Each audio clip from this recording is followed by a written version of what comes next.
afternoon of May 2nd. It's still May 2nd. And we are moving on to section 9 of 126. Good afternoon, Jen Carby from the Office of Legislative Counsel. We are looking at section 9, S126. This is the creation of the Healthcare Delivery Advisory Committee. You want me to just go through the language to start? Yes, please. So this creates the Healthcare Delivery Advisory Committee to establish affordability benchmarks, including for affordability of commercial health insurance, evaluate and monitor the performance of Vermont's healthcare system and its impact on population health outcomes, collaborate with the Green Mountain Care Board, the Agency of Human Services, the Department of Financial Regulation, and other interested stakeholders. And so this needs to be updated to reflect the changes, but in the development and maintenance of the statewide healthcare delivery plan, advise the Green Mountain Care Board on the design and implementation of an ongoing evaluation process to continuously monitor current performance in the healthcare delivery system and provide coordinated and consensus recommendations to the General Assembly on issues related to healthcare delivery and population health. So just level set, section 8, we tasked AHS with coming up with a plan. And now this advisory committee comes in and they are to monitor, look at the impacts of it. Am I right on that? Or am I completely off base? Yeah, so they are supposed to collaborate with the agency, at least, on development and maintenance of the statewide healthcare delivery plan. The rest of it is not necessarily specific to following. It doesn't track the items in the plan, although we could create more of a connection there if you wanted. I think these were sort of broader ongoing issues around healthcare delivery. Thank you. Sorry. No, that's okay. So then it has 14 members.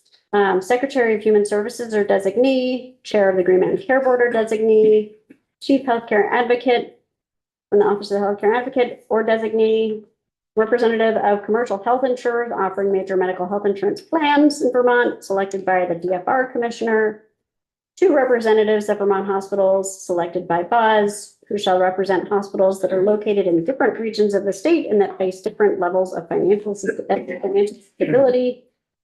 1 representative of Vermont's FQHCs selected by bi-state, 1 representative of independent physician practices selected jointly by the Vermont Medical Society and Health First, 1 representative of Vermont's free clinic programs selected by Vermont's free referral, representative of the designated and specialized service agencies selected by Vermont Care Partners, a preferred provider from outside the designated and specialized service agency system selected by the Commissioner of Mental Health. And just because this committee doesn't deal with that a lot, preferred provider is a term in substance use disorder treatment for as somebody who's participating in that program. 1 Vermont licensed mental health professional from an independent practice selected by the Commissioner of Mental Health, 1 representative of Vermont's home health agencies selected jointly by the VNAs of Vermont and VIATA, and 1 representative of long-term care facilities selected by the Vermont Healthcare Association. That's the Secretary of Human Services or designee chairing the advisory committee and gives it administrative and technical assistance from the Agency of Human Services. So that is what is in there.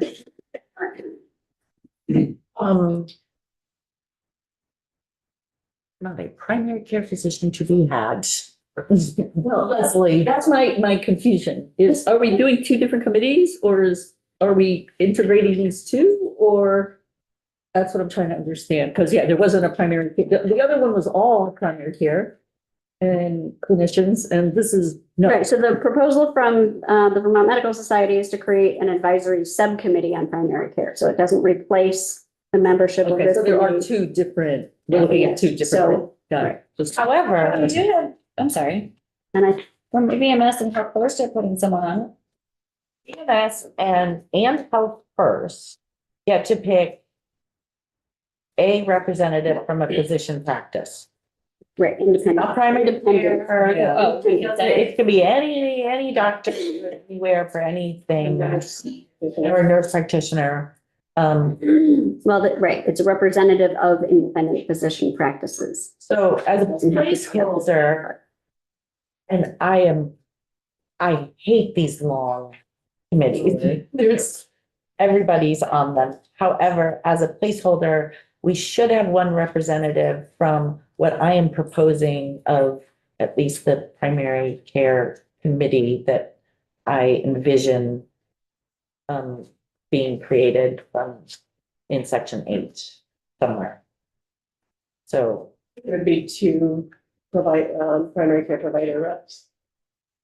well, it would ensure that, is that so bad that we have two primary I'm just clarifying. for 50% of the care we've given this? No, just clarifying. Okay.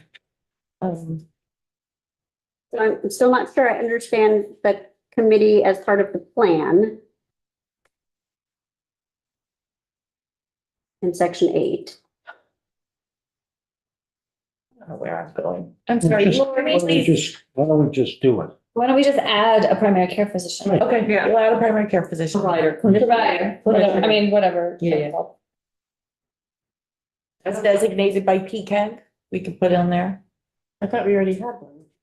That's in the medical society. You already got one there. Oh, The medical society's proposal subcommittee has somebody from the American Advisory. Yeah, the urologist. We keep using urology as. So you're specifically putting on adding a member. To this list. what is G then? This is a representative of independent physician practices and not hospital affiliated, but independent. And it could be. So that, Could right. be anybody. Oh, go ahead. Christina Christine. McLaughlin on behalf of Health First. Our proposal relating to this section is to have a representative from Vermont Health First and separate from Vermont Medical Society to add more confusion. So that ideally the representative from Vermont Health First would likely be the executive director or someone else who actually has the staff capacity to be part of this advisory committee.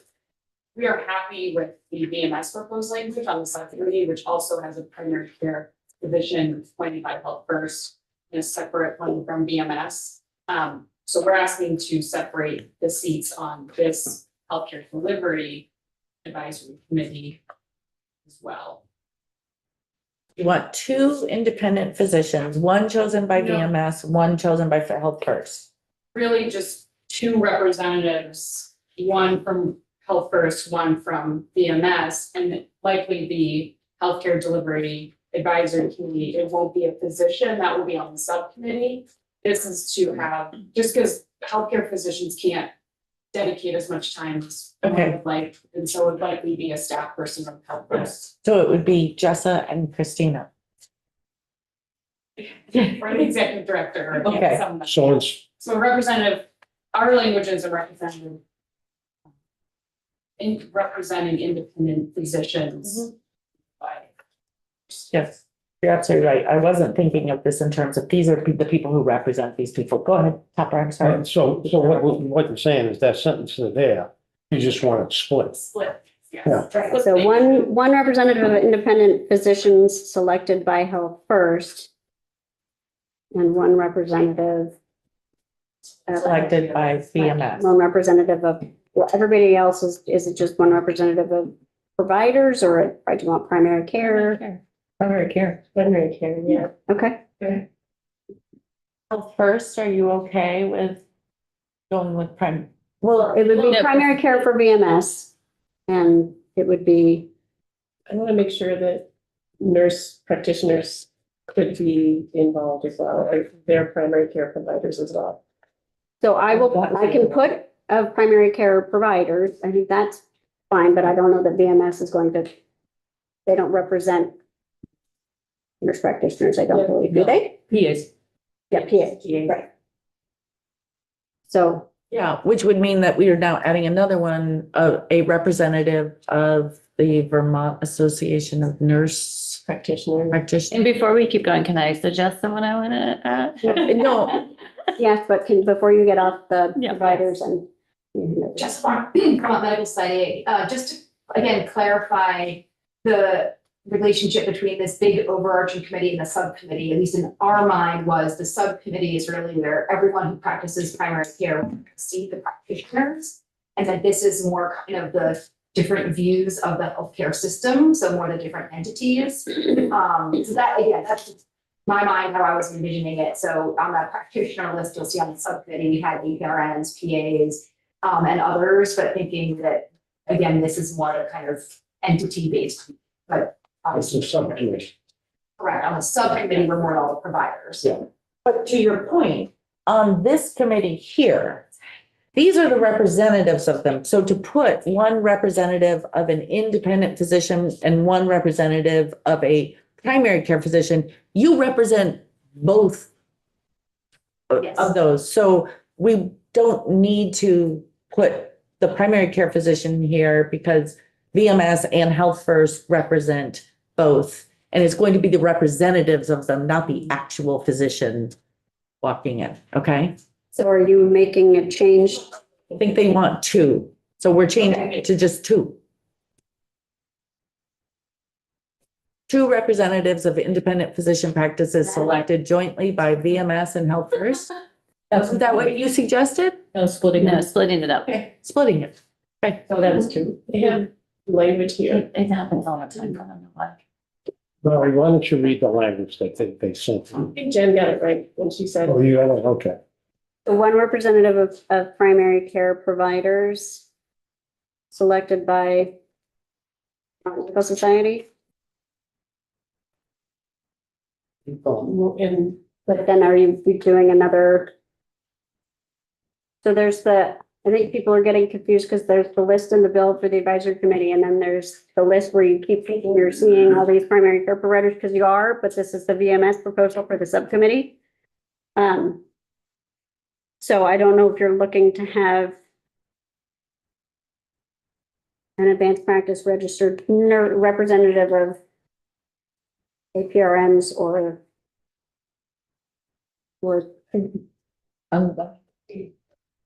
they should be, I think they should be named. I'm just trying to understand what's being Yeah. proposed. I Fall in whatever the committee wants. thought I understood where we were, but I'm sorry, I'm frustrated. VMS and Health First on the committee, not the subcommittee, the committee, which is what we're dealing with here. These are all the representatives of the various pieces of our healthcare system. Many. The many, the very, many of the various. These are just the people who represent these varying entities and sections. I understood in this section that VMS and Health First each want to be able to have their own representative. Yes. So therefore, we would have one representative of physicians. Independent physician practices. No, it doesn't even need to be that. One representative of physicians selected by the Vermont Medical Society. And then one representative of independent physician practices selected by Health First. I'm just reading what Health First, they wrote it all out specifically. Oh, I was And looking at VMS. and One Health First. reason for bringing up APRNs is that they're always left out when they're a critical part of the primary care healthcare system. And we really need their voices, so those haven't yet been included, so it would be adding something new. And I have to leave soon, but I feel really strongly about that. And I don't care how it happens, but they need to have a voice. There's the Vermont Nurse Practitioner Association. Association. Association of Nurse Practitioners. Yeah, Vermont All Association. right, so let's add one representative So one question before we get there is the VMS representative, representing primary care providers or just physicians? Generally, I think it could be just, well, they represent physicians. they do, but there had been conversation about specifying primary care, so I'm confirming that you just want physicians. That's fine. I'll be back and I'll be listening in. Okay. Zoom. And then one.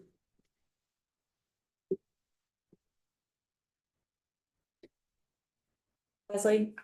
Just thinking back to Ann's, Representative Donahue's, just so we could put it on the table and decide, but she had mentioned business community and the mental health ombudsman. I'm not sure. I don't have an opinion, but she I do. did. Good. I would like someone from the Chamber of Commerce to Okay. represent small businesses.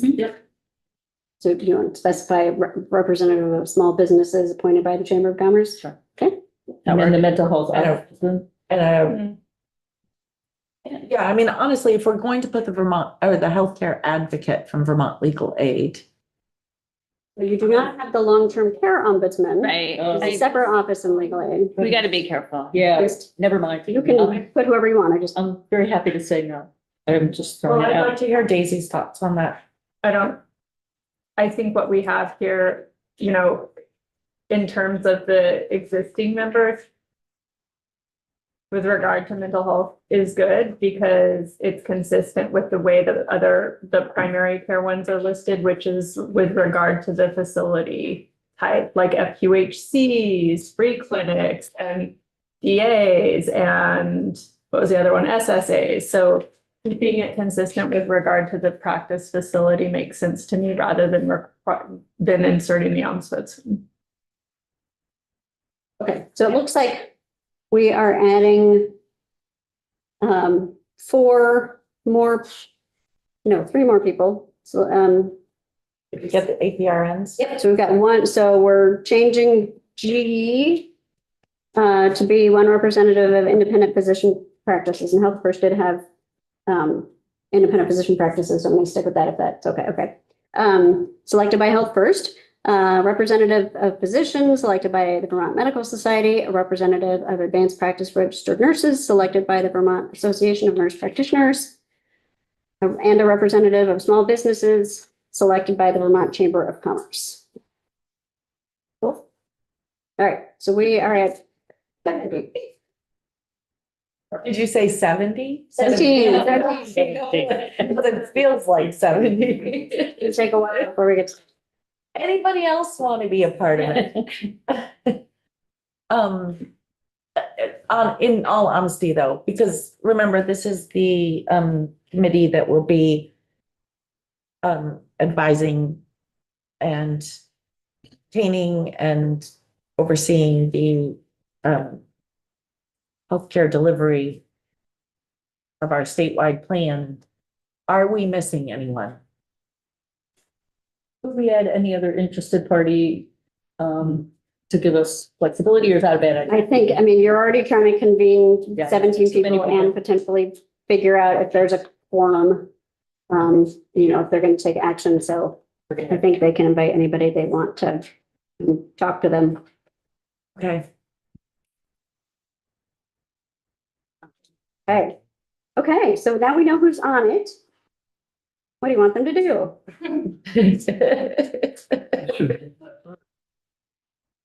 Well, it's there.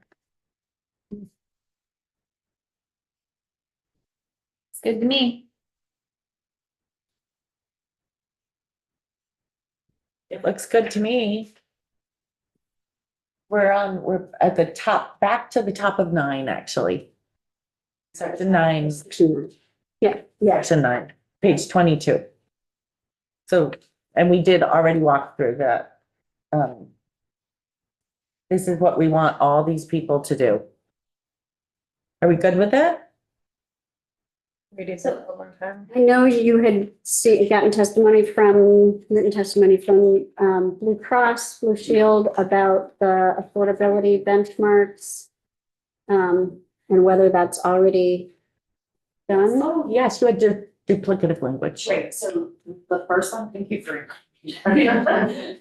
Sarah Teachout with Blue Cross. The Green Mountain Care Board already promoted affordability guidance for review just a month ago, maybe. And I think I sent you all a copy, so asking this committee to do that would be to. That's all.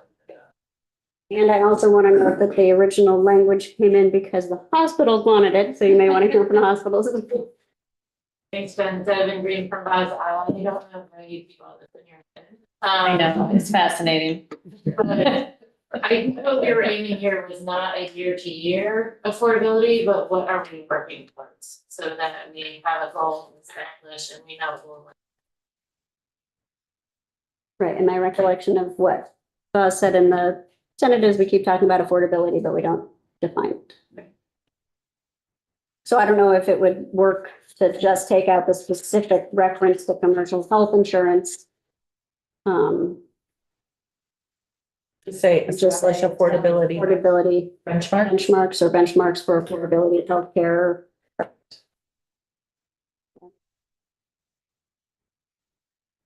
You didn't even remember it, Sarah.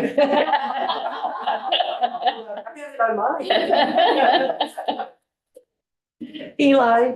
Eli Hoggett, Agency of Human Services. And you know how we are about the word collaborate. So we're wondering if, instead of collaborate, could that word be advised so that it's just more specific and precise, of a trigger? So what word I'm not would you sure, like to see? advise what? So it would, instead of collaborate with the Green Mountain Care Board, the Agency of Human Services, the Department of Financial Regulation, et cetera, to develop this plan, it would instead be advise the Green Mountain Care Board, the Agency of Human Services, the Department of Financial Regulation on development plan. So it's just AHS because we took the others out as the main players. And the language in section 8 is that the agency in collaboration with others, including this advisory committee.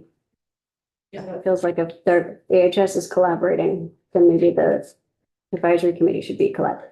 Yeah. Agree. I agree. And I don't like the word advise. Well, they're an advisory committee, but that's more in the sense that they don't have actionability. Okay. We do have advice actually in the next, if you don't like it, you're not gonna like this. Number 4 does say advise the board on the design and implementation of an ongoing evaluation process. Are you okay with advise there, or would you like a different word?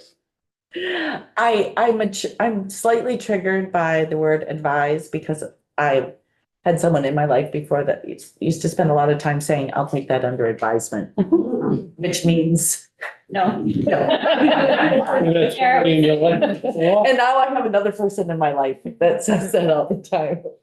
Go ahead, Daisy. Oh, you're not gonna like this, but I'm gonna say it anyway. The benefit to saying advise rather than collaborate is it gives the legislature and the public the opportunity to see where there was potential disagreement in something. For example, one party may write a memo or a letter to another party that says, our recommendation is blah, blah, blah, blah, blah. The lead agency on a piece of the project can take that advice or not, but there is the clear advice for us to witness. Otherwise, when we say collaborate, it is not clear that any of these collaborators participated in the work, not to mention did any advising. So I like the clarity that and transparency that the word advise lends to things. I'll also support collaborate, but I think the point of the word advise is appreciated. In number 4 or in 3 and 4? 3 and 4.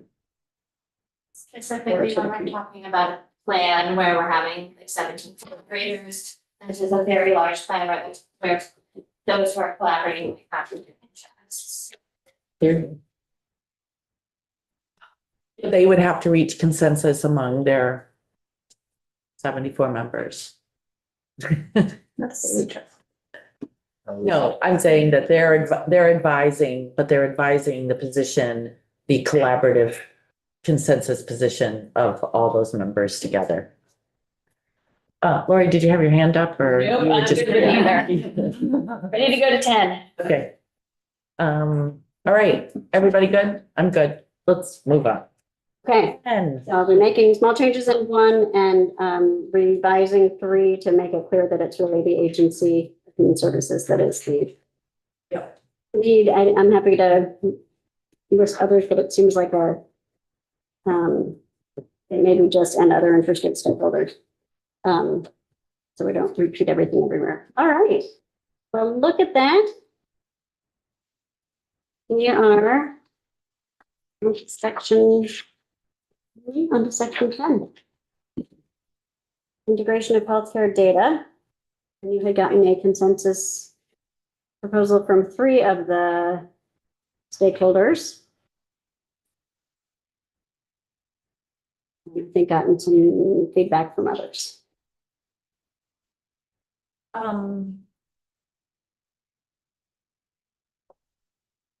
can I just have unless somebody has, I just want a minute to read it.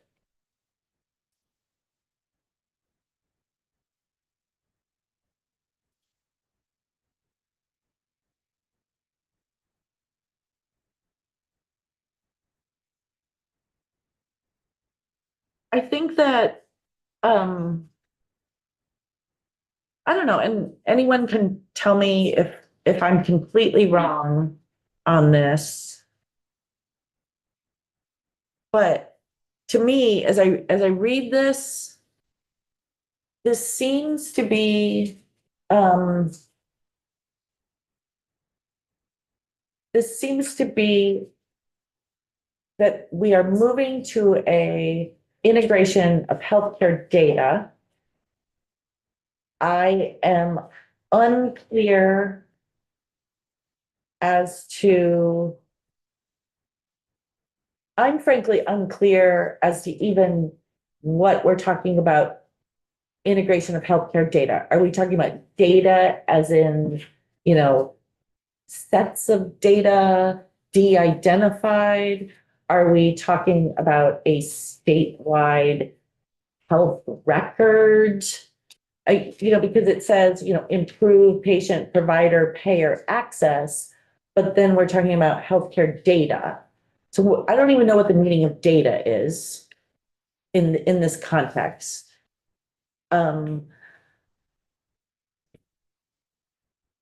This seems to me, this whole section seems to be not particularly well thought out as far as have we even taken the time to look to see if we should be doing this? What is the value of doing this? What are the advantages?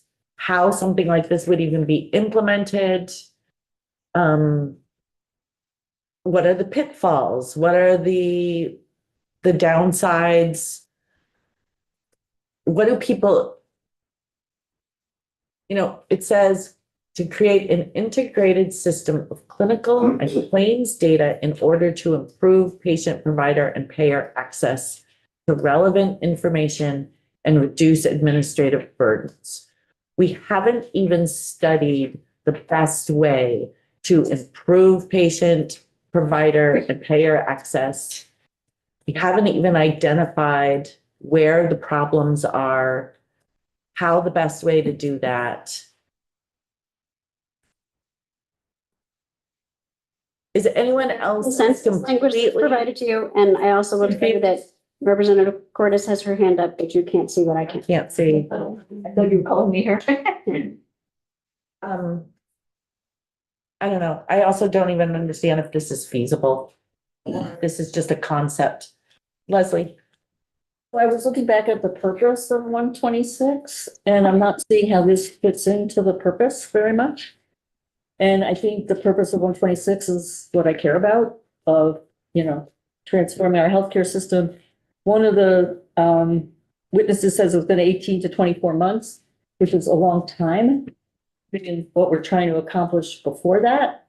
So I think I'm understanding what you're saying is that maybe this needs more work, And I wouldn't object to taking it out for it to be explored on its own.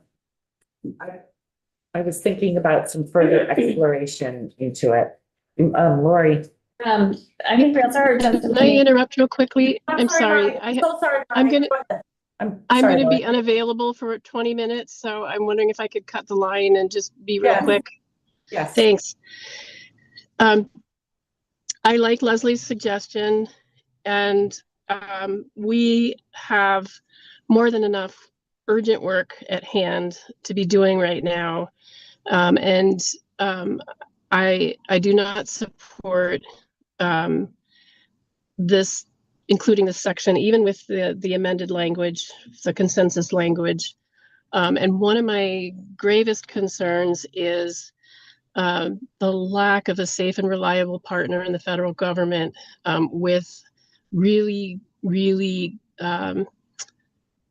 vulnerable data of vulnerable people, and who could get their hands on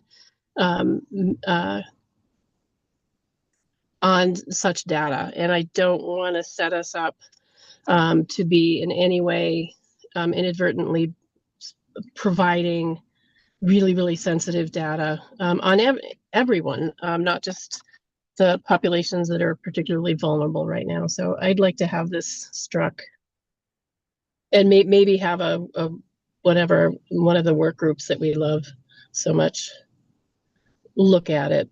I'd be okay with that. Yeah, that's what. Go ahead. I agree completely. And I remember hearing testimony, at least I have it written down. Maybe it was in a dream, that AHS is already doing a pilot linking Medicaid and clinical data. And I suggest we just have them report back on that pilot so we know how it's working and what benefits they're getting from it. Yeah. And then we can use it to figure out what to do. And I wrote that down too, so we're having the same dream. Okay. Yeah. I'd like to do a report back. I'm gonna add it to the report area we're about to get to, or you want a standalone report?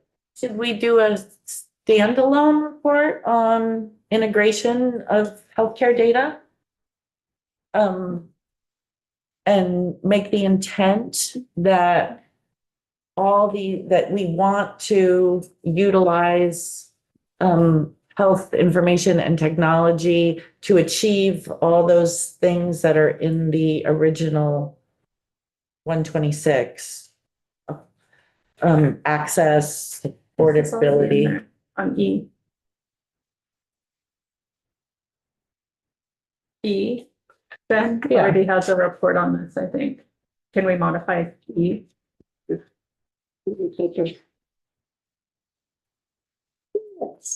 Yes, this has an annual. I don't know if you want an annual or just a one.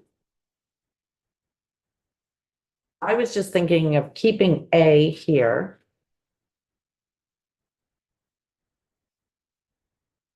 And then getting rid of A or the revised? this A, section 10's A, keeping A.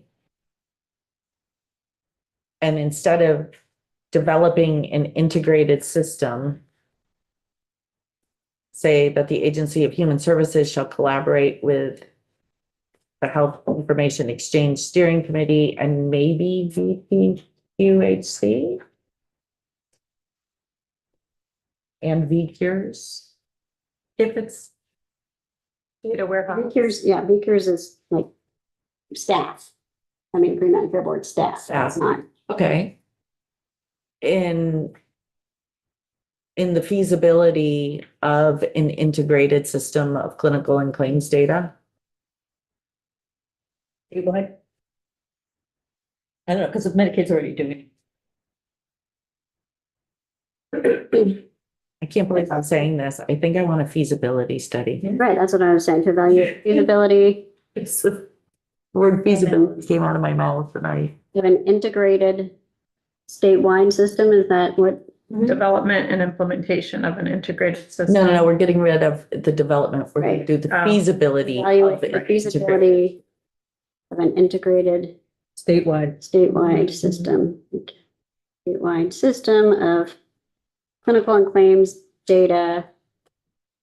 How much the rest of that, John? Period. And I think that we should have, specific things we want them to look at. So how would it reduce healthcare costs? How would we, measure? But hold on, Sorry, it's, no, sorry, it's okay. okay, I'm just trying to understand literally how it works with the words on the page. So are we keeping in order to improve any of that rest of that, or are you replacing it with something else? No, I'd like to, Okay. I'd like to keep that. Okay. Okay, sorry. That's fine, yeah, are we good? Yep. Yeah, there you go. Yeah, so I think we need to actually see how will it reduce costs, if and how? How are we gonna measure that? And how we act, like, what are we even using it for? How would we act on it? Privacy. Don't know, those aren't the right words. How does it support transformation? I don't know about that. I don't know if it's specifically about Yeah. transformation, but, How does it support improved clinical outcomes, decreased cost, and increased access? Equality. Yeah. Yeah, May I? yes, I would love your input. On the record, Noel Mangle with fiscal office. To me, feasibility is the ability to do something. Everything you're saying are your goals. They're not feasibility. Feasibility is it, what would have to happen? Would people have to have the same software systems? What would be the cost? To me, that's the feasibility. The ultimate goal would be saving costs, like saving the system money and. right, so maybe it's to evaluate opportunities to develop or something, Yeah, yeah, opportunities presented by Yeah, or it's the something. goal. Advisability. You can have them Well, I think- advise you as, as part of their report. I think it's for the purpose, right? So you would say we'd like a feasibility for the purpose of coming up with strategies to reduce cost, blah, blah, blah. The feasibility is, what would that mean for the hospitals, for the insurance companies, for the state? Like, do they have? Feasibility is this doable? Yeah. Yes, but that's what I want to know. Is But- this but even that's feasible? different than I think what that's, you want. right, I think that's the piece of it. Is it doable? And is it doable to create one that would do all of these things? Or could it achieve, Does it meet our goals? would it, yeah. Yeah. Okay, So maybe it's great. usability, advisability, A lot of abilities. yeah. Variable. You gotta be talking about the quality too. Yeah, but don't forget quality. Right, so, Patient outcomes. Let's let That's Jen, say what we've said already that she's written down in case No. we forgot anything. big notes. I'm trying to remember all the bits and pieces.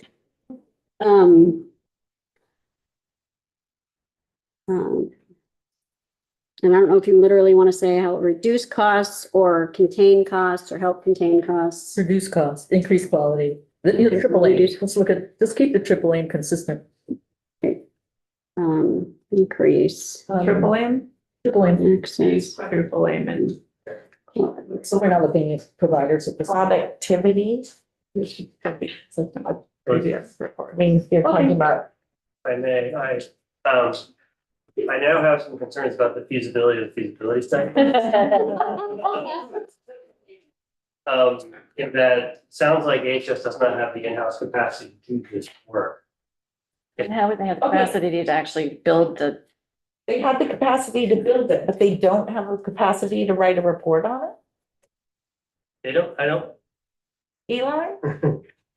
So as far as the capacity to do the work, the linkage of clinical and claims on the Medicaid side, is a completely different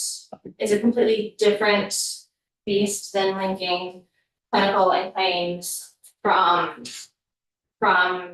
speakers. Will can speak more about that. But what is in here is about what the steering committee would direct and then what would occur in later years. And so I know that I can't really speak to what this would cost, but I know that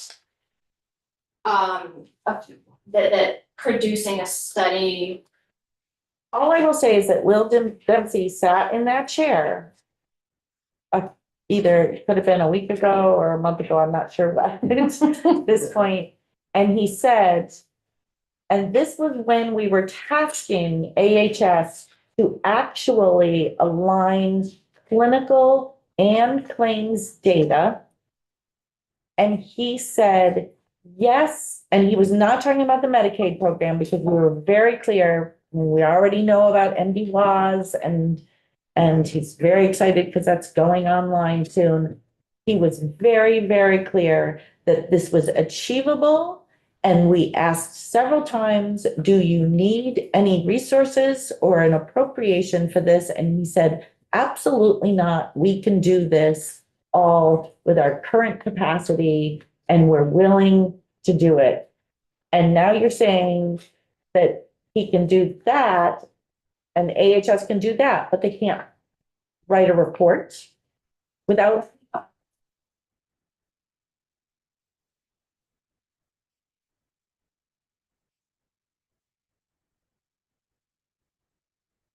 I'm gonna keep going with, let's.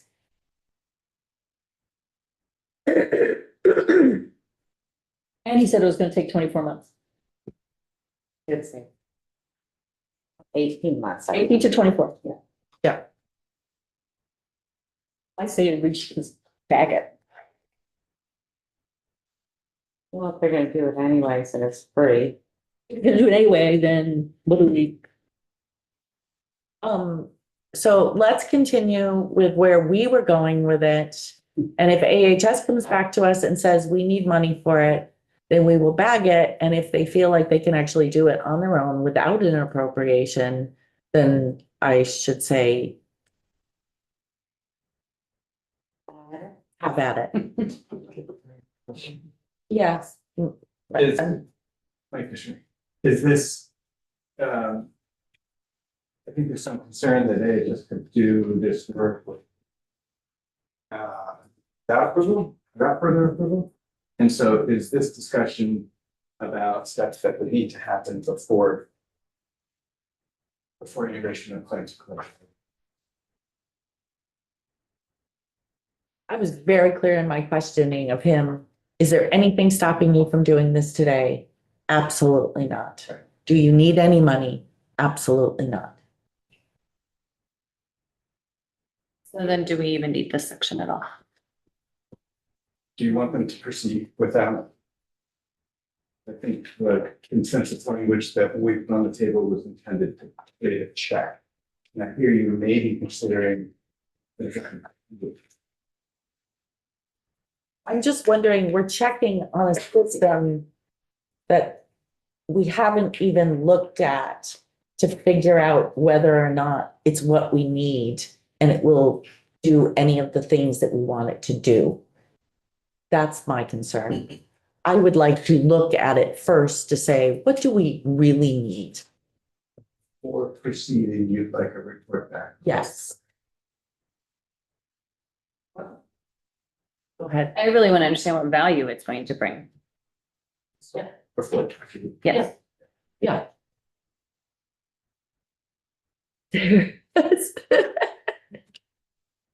I promise I'm not throwing things. I'm just, Yes. go ahead, Sarah. So the one thing that can't proceed in this without legislation, I believe, is acquiring the Blue Cross and Blue Shield of Vermont, the commercial payer. And that's a piece of this that we. Oh, this, The claims data is down. this is not going anywhere My other understanding is than, it's A and some version of E is all you're Yes. putting in here. yes, that's it. By state had also weighed in that they were opposed to sharing the identified data. The identified or identified? Identified. Identified, sorry. I know. That was one of the other things that I really wanted to ensure in the feasibility, which is not a feasibility and ability report. I want to ensure, privacy, not just HIPAA. Yeah. Because HIPAA is the lowest bar or the highest, well, it's whichever. Right, but it also applies to covered entities and. Yeah. And no, pretty well, AHS is a covered entity, so, but yes, it is for an ceiling. Okay. Okay, so we've got A turned into an evaluation. Like that. Um, When shall they have the evaluation back? you have now access to, I see Will, Nancy's in the waiting room on Zoom. I don't know if you want to hear. Or if you, I think we've moved on. okay. So right now the reporting is on or before January 15th annually with an update. I think instead you just want a report. When do you want this report? January 15th of 2026.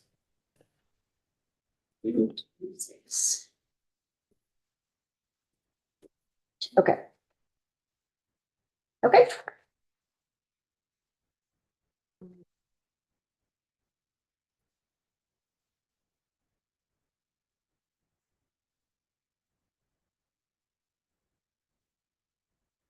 Next, we have, did you get rid of section 11? Yesterday, this, I think did we get rid of it or? no, we no, just changed okay, one. we just changed it to be specific about AHS new card. When you said we're done with it, I couldn't, I had missed something. Okay, great. So we did 11 yesterday. Now we have 12 retaining ACO capabilities. If not, still say Green Mountain Care Board or Blueprint. We're crossing those out. It's just the retaining cannibal care organization capabilities report. Yeah. Report. Beautiful. Does anyone have any questions about this? Needs to help us track reports. As the winding down of the ACO, we at least can see if we need to use some of the other thing. That makes sense. Yep. Okay, Right? now we're into reports. Rack that we find. How many sections of reports do we have? Oh my, Several, but you don't necessarily need them all. There was just one-time reports that then they also wanted slightly different annual reports that you were voting to fill out downstairs, so it's a little clunky. I think it could be streamlined. actually, before we get to reports, Oh, You want to do my stuff? yeah, yeah. you should do your stuff. So, I have suggested language to add, which I'll just preview, and then do you want to put it up and walk through it for me? Okay, great. Is it on our site? It's on the website. Representative Houghton's name. My name. So I think we've all kind of expressed, I know I've expressed, I'll just speak for myself, that 126 is a long-term plan for healthcare reform, and more concerned about immediately what's happening in our healthcare system. And I will say that while I really appreciated the joint meeting we had last week with the Senate, and that I really enjoyed hearing from the hospitals and what they brought to the table and what they're doing, I really have concerns, and I said this in a meeting with AHS, I really have concerns that AHS is not moving fast enough on transformation. We released the 167, Oliver Wyman released the 167 report back in June. We're almost in June, and communications have been none. There is a transformation website on AHS that has not been updated since they put it out there.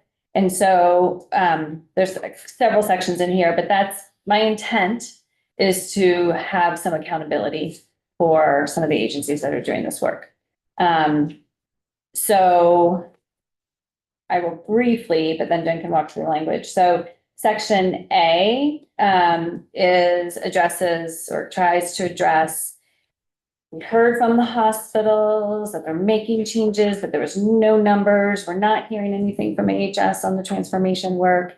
We know we need to cut some spending. So it's an effort to try to get a short-term plan going on how we're going to cut spending, high level. Section B really gets into asking Agency of Human Services to take what they're doing on transformation a little bit deeper for us, and that if you remember, they had listed goals in their presentation last week: reduce inefficiencies, lower cost, improve health outcomes, reduce health inequities, and increase access. But there was no details behind that. So section B talks about that, and then some of the other things I'd like to see in reporting. And then section C, since that was all sticks, try to come up with some carrots, and that if hospitals are able to reduce expenses because they might be, I'm going to pick on urology again, getting rid of urology, that, you know, if they need money to help them establish telehealth or telemedicine, right? To help, like, I think of St. J and North Country, who did get rid of something and they're doing it more with telehealth, that we could use some money from the HIT fund to provide one-time funding for infrastructure or technical infrastructure for hospitals. And then section D is actually recently added. I'm sorry, Boz, you might be seeing it for the first time. That we allow, or we require the Green Mountain Care Board to look at the budget guidance that they already put out. Understanding now that there's this need to save even more money. And so we're not requiring them to change that budget guidance. We're just giving them the authority that they can change it. So that's very general, but my intent is really just to make people accountable for the work that they're doing and report to us. Woody? I like this. I have a thought, though.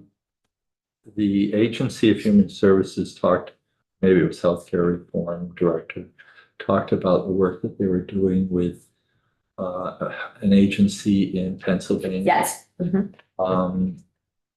So that is this. Okay. Yes, I mean, so, and I don't know if we need to spell that out, but it is around that transformation work, the Act 167-51 work that they're doing, that they then hired Right. the health, I forget their name, health. Rural. Yeah, rural. I mean, do we have to spell that out to them, or?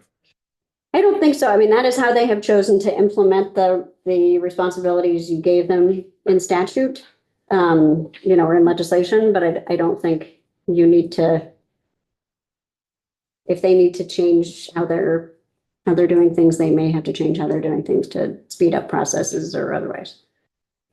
I do like it. But I don't think you need to refer to their contractor. I did meet with the Agency of Human Services over lunch, and they asked that we add some language about in collaboration with other stakeholders. So I will get to that.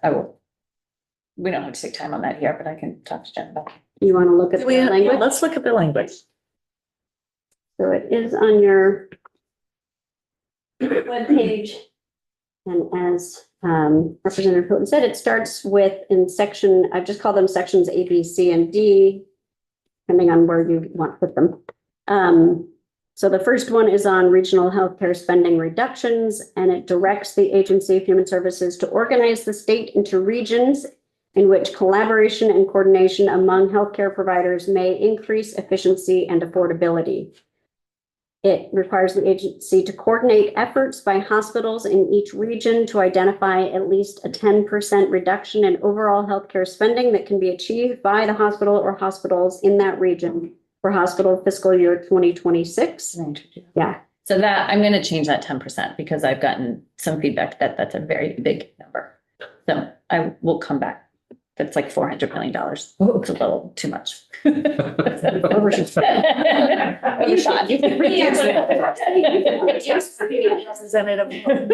strongly, what percentage do you feel about 10%? I already answered. 2%, 99%? So, and then it specifies that the proposed reductions shall not reduce access to essential services, including primary care, emergency departments, mental health and substance use disorder treatment services, prenatal care, and emergency medical services and transportation. It requires the agency to report the proposed reductions for each region, including timing and accountability measures, to the Health Reform Oversight Committee and the Joint Fiscal Committee on or before July 1st of this year. and on or before the first day of each month of hospital fiscal year 2026, beginning on October 1st, 2025, the agency shall provide updates to Health Reform Oversight Committee and the Joint Fiscal Committee when the General Assembly is not in session, and to this committee and the Senate Health and Welfare Committee when the General Assembly is in session, regarding progress in implementing and achieving the regional healthcare spending reductions identified pursuant to this section. I'm going to stop, keep going. Questions on that? Keep going. Yes, sorry, I had my glasses up, so I didn't see. Did anyone have any questions? All right, let's keep going. Section B, healthcare system transformation. This requires the agency to identify specific outcome measures for determining whether, when, and to what extent each of the following goals of its healthcare system transformation efforts pursuant to Act 167 has been met. And I will say they were in their presentation. They were also specifically in Act 167. So these were the goals: reduce inefficiencies, lower costs, improve health outcomes, reduce health inequities, and increase access to essential services. On or before, again, July 1st, 2025, the agency shall report to the Health Reform Oversight Committee and the Joint Fiscal Committee the specific outcome measures developed pursuant to subsection A, along with a timeline for accomplishing them, how the agency will determine its progress in accomplishing the outcome measures and achieving the transformation goals, including how it will determine the amount of savings attributable to each inefficiency reduced, and how it will evaluate increases in access to essential services, the impact that each transformation decision made by an individual hospital as part of the Act 167 transformation process has or will have on the state's healthcare system, how the agency is tracking and coordinating the transformation efforts of individual hospitals to ensure that they complement the transformation efforts of other hospitals and other healthcare providers, and they will contribute in a positive way to a transformed healthcare system that meets the Act 167 goals, and the amount of state funds and federal funds, if applicable, that the agency has spent on Act 167 transformation efforts to date or has obligated for those purposes, and the amount of unspent state funds appropriated for Act 167 related purposes that remain for the agency's, Act 167 transformation efforts. And then on or before the first day of each month, beginning on August 1st, the agency would provide to, again, HROC and the Joint Fiscal Committee when the General Assembly is not in session, and this committee and Senate Health and Welfare when it is, with updates on each of the items set forth in subdivisions 1A through E of this subsection. Section C is the carrots, the incentives, to encourage hospitals to engage proactively, think expansively, and propose transformation initiatives that will reduce costs to Vermont's healthcare system without negatively affecting healthcare quality or jeopardizing access to necessary services.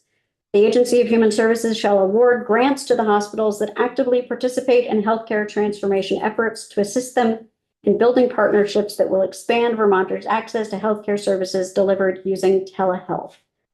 Notwithstanding any provision of the Health IT Fund statute to the contrary, the sum of $2 million is appropriated from that fund to the agency in fiscal year 2026 for grants to hospitals to expand Vermonters' access to telehealth services, including for telehealth infrastructure development.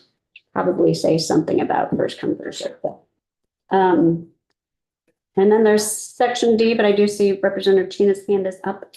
Oh, thank you so much for that, because I don't get to It's up see on that. mine, so I. Thank Is there you. a question? Thank you. And I, I'm trying to be polite, and I just raised it like 30 seconds ago. So I see this area as an opportunity to address what I brought up earlier about correctional system healthcare. When we heard testimony on it in the Joint Committee, and I was also the liaison to corrections, and one of the things that the Department of Corrections was saying was that they don't have infrastructure to do telehealth to the scale that I was requesting. And so what I'm wondering here is, and I can think about language myself and come back, but I'm wondering here, and there's a few other places in the bill where I'm wondering if we can insert language that would give a little direction without limiting them because I want them to look at the whole system, but I feel like when we're too vague, that we get vague results. And so if we want them to specifically look at how to provide equitable access to healthcare in correctional facilities using the existing providers, et cetera, that we're going to need to develop that telehealth infrastructure. And I see the hospitals and the designated agencies and specialized service agencies being some of the main partners here. And as Vermont is allowed to start billing Medicaid, because we got that waiver, if Medicaid exists in the future, we have that waiver coming. This would really facilitate a warmer handoff from incarceration into the community if we have hospitals developing telehealth, sites. It doesn't have to be a lot of infrastructure, but even if there's a room at each facility that's built by the local system of care that is used for telehealth, even just beginning that with one room in each place would change a lot of things for people. So rant over, but I just wanted to make the case here that we consider some language that makes sure they look at that piece so it's not forgotten. Thank you. Thank you, Brian. And not forgotten, because I do have it flagged in our earlier discussions with language that we're going to work with Jen on, I think in section 8, or thank you. It was section 8. Yeah, I see here is another place too, specifically because telehealth infrastructure, like where do we need it? And I'm thinking that's a place where it's clearly not there. So anyway, thank you.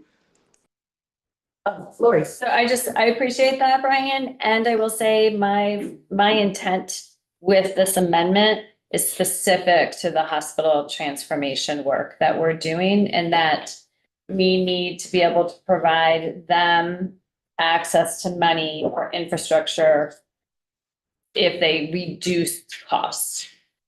So while I agree we need to do something with the corrections healthcare system, I'm not sure this is the place for it. Yeah, I don't think, but I think I'm not speaking for Brian, but I think it just sort of recalled for him and how important this is, actually. Yeah, maybe we could just look at that in the other place about how to make sure we look at how healthcare is delivered in correctional facilities and at the expansion of telehealth into correctional facilities. Because I would be happy another time when we have 10 minutes to make the case about why this incorporating this into transformation is going to have a massive amount of savings in the long term, but even in the short term, if we are able to not spend all that money on WellPath and instead invest it in our existing system of care. So yeah, I think that when we're developing our statewide system of care, that we should be looking at all delivery models on where care is provided and how Vermonters receive their care. So I think it's really important in that piece that we spell that out. All right, we still have one more section. So one more section. Yep, and then I'm gonna put it up as the Word version this time, because I added, just because I think that was consistent with what you were thinking. What's the money last? Right, shall award, yes. So I put it on a first come, first served basis here, but we could, instead of, or in addition to, say, yes, for as long as I'm not sure if we need both, but. First come, first served.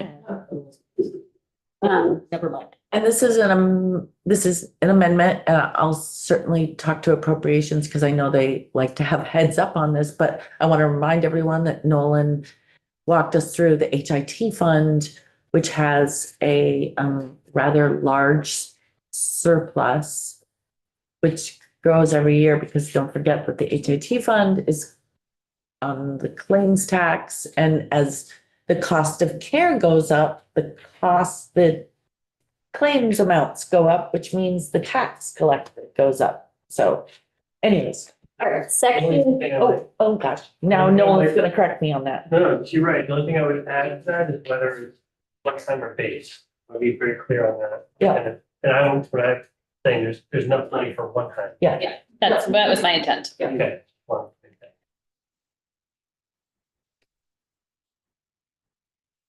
So the last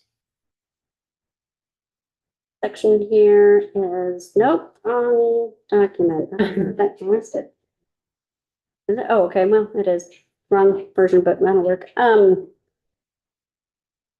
So this is on the Green Mountain Care Board and updates to its FY 26 hospital budget guidance. So this is saying notwithstanding any provision of the subchapter on hospital budget review, which I don't think is actually implicated, but just in case, or Green Mountain Care Board rule to the contrary, in light of the significant financial vulnerabilities affecting vital aspects of Vermont's healthcare system, the Green Mountain Care Board shall consider modifying and is authorized to modify its fiscal year 2026 hospital budget guidance not later than May 31st, end of this month, in order to reduce one or more of the allowable system-wide growth targets.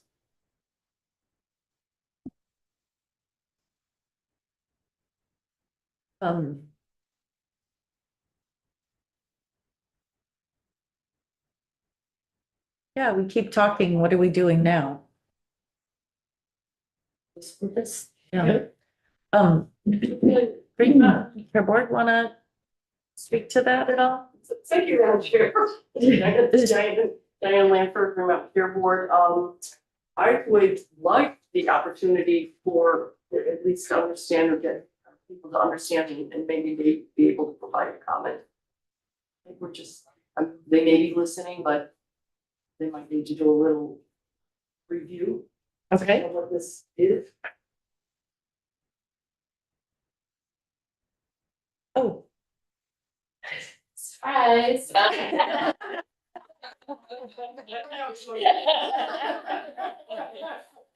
Devin Green from Buzz.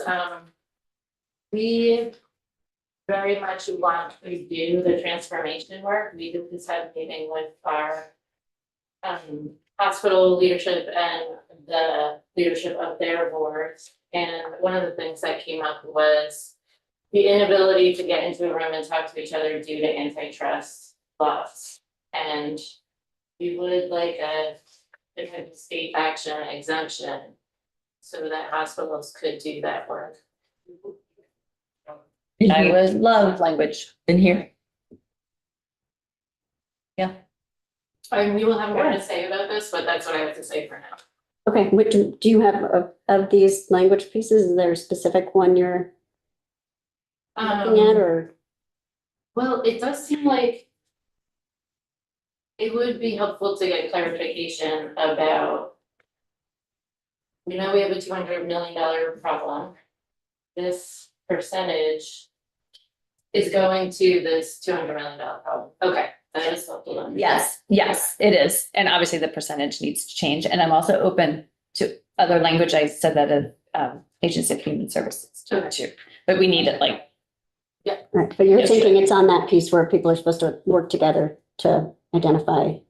Yes. Reduction, okay. Yeah, I sort of thought of that as I was saying, and I wasn't sure if the requiring the agency to coordinate the efforts was sufficient, but just flat state action. Specifically, we would like the ability, and maybe it's with the Rural Health Redesign Center, but to not have AHS or the Green Mountain Care Board in the room so that we could speak very freely and have really, you know, have that conversation of controversial topics without being worried about it being used as something down the road.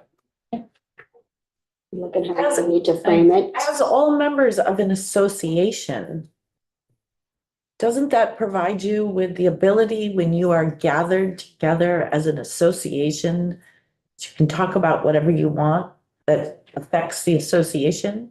We would limit it to this. You know, we would limit it to this, and the state oversight could be, we come forward with a plan and the state approves the plan. I think the chair's question is, do you need authorization or can we? No, we can't do it as an association. That's been a huge frustration. We will violate antitrust if we have this conversation. But yeah, go ahead. So I want to get to the second part of what you just said though, is that you all would put together a plan and the state would just implement it. That's approve it without any involvement from Green Mountain Care Board or AHS is a concern I have there. Well, I would think that, I mean, the plan would be approved by that. We can talk about the mechanics, but I think the core concept is just. Having you all be able to talk. Right. And maybe it could be the kind of state reviews, modifies and approves it. Like the language we're looking at on the HIT plan, for example, okay? Actually, hold on one sec. Are you okay with that? Yeah, I think, I mean, I do think you should be able to get into a room and talk without a doubt. I guess my concern would be, you're coming forward with a transformation plan and you've had no discussions with the agencies that are. We don't have to do that. I mean, we Okay. can figure out how to do it, but like initially we would like to. Be able to talk together. I think that is very important. And like specifically in the concept of A with these regional healthcare spending reductions. Yeah. Okay, I'm gonna get to Diane, but our healthcare advocate has been jumping to get into this discussion for a second. Not an attorney, Mike Fisher, not an attorney, not an antitrust attorney. I understand the concept of an antitrust exemption to be in the context of oversight. It is right, it's the state action immunity. But I need to look at I don't know if it means literally that the state has to be in the room at all times, or if it can authorize the specific meetings for a specific purpose that then, with the result that requires state approval. I haven't done any research on this topic in a long time. Just know we spent a lot of time talking about that. One care and the requirement of oversight as part of it having the exemption. Right. So what does oversight mean? And I think that's what we have to define. Okay. What does it mean? What does it need to mean? Can you just make a higher level comment? I like Lori's group of amendments, put together and actually form a sort of interesting narrative of a voluntary action. People have opportunities to act here. Some carrots. There's more, but. And then also just making sure that the board has the authority to set a reasonable rate, the rate that's gonna work for us for this year. For 200 million? And thank you. I'll just be maybe the one person who keeps saying, I think the real number is 300 million. I think that is the now say why I think it is 300 and not 200. I understand that Blue Cross said they need $200 million reduction in claims in order to get. If the rate was going to be 20%, down to 5%. And because there's no action we can do or would do that applies specifically to one carrier, we do it all to the marketplace. And because we saw about 2/3 of the marketplace, very rough math, everybody. That it would take $300 million effort to give a $200 million reduction. I only say that because every time someone says 200 million, the healthcare advocate texts me and says 300. So I just wanted him to go on record with that. And that's where anything's achievable. I just think we should say the number there. So, go ahead. Madam Chair, through the miracle of communications that are so fabulous. I'd like to say that phone a friend or communicate from a friend that Green Mountain Care Board supports this amendment and appreciates Lori bringing it forward. And they took a quick look and definitely know all the hard work and the transformation that's going to be happening. I hope to see everybody over this summer. A lot of stuff So I just want to get that on the record. Okay. Yes, thank you. Daisy? I want to say thanks to Lori. I think this is fantastic. And you did a lot of work to pull this together, I know, and we really needed this. Thank you. You're welcome. And there were a lot of people helping. So. And also thank you because I think we all left that joint hearing last week or whenever it was feeling a sense of frustration. I know, Alan, you have mentioned in here many a time, what does this bill do for the right now? That's right. And so thank you for bringing this forward. So I would, if the committee is in agreement, we should incorporate this into, and we'll let Jen figure out where he thinks it should go, best placements. Right? I support that. Oh, Sorry. Brian, and Brian, I actually do have your name up on the screen right now, so I should have. Thanks, everyone. Just come on. Thank you. Thank you, Lori. Thank you, Lori. Does it mean we can breathe a little easier? No. I know it's 2:45, and I know we have basically reports left, but I really would like to take a break. It's getting a little warm in here also, and our legislative council probably could use a break. So let's come back at 3:00. And then hopefully we'll be out